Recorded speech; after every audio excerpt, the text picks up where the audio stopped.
Minulý díl jsme zakončili meditací na pyramidě. No už se docela stmívalo, tak to bylo na čase zbalit a zase vyjet někam dál. Ubytovali jsme se v kempu blízko Slovenské přehrady.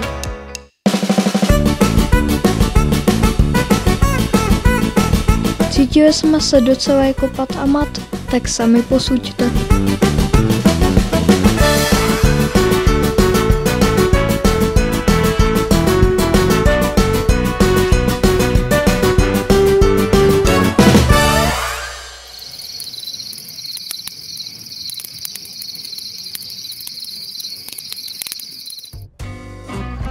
Někdo po ránu cvičí a někdo si jde zahrát fotbal.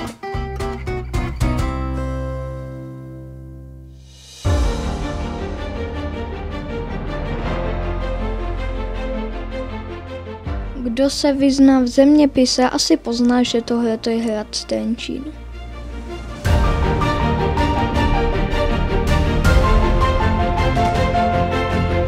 Vypadá to, že jsem trošku zarobil.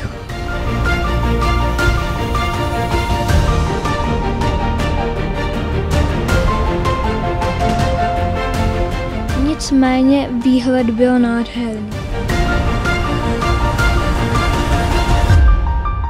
Táto, šachmat.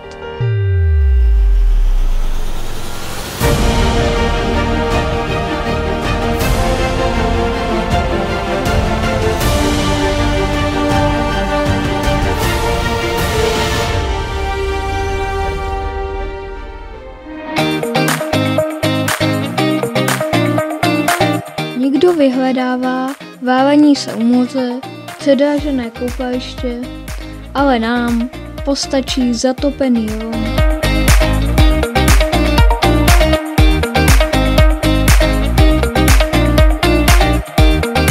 Na dnešní noc jsme si vybrali kemp obklopený horami.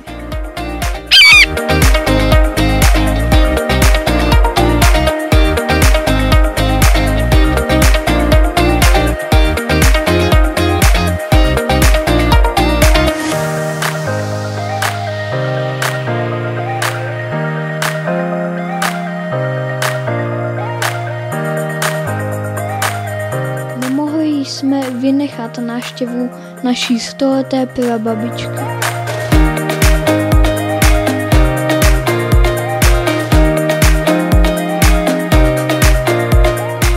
Naší poslední zastávkou v naší expedici byl skanzen na Valašsku.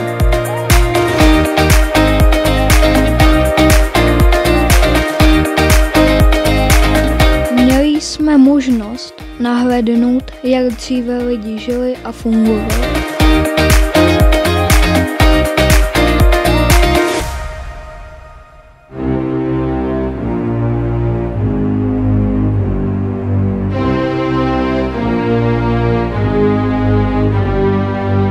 I přesto, že jsem měl zraněnou ruku, jsem si vyzkoušel kovacinu.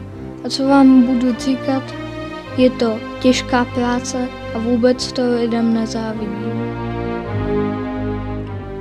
A všechno netrvá věčně a i téhleté expedice je konec, ale tuhletu expedici budu mít zalitou v paměti ještě hodně déle. Čau.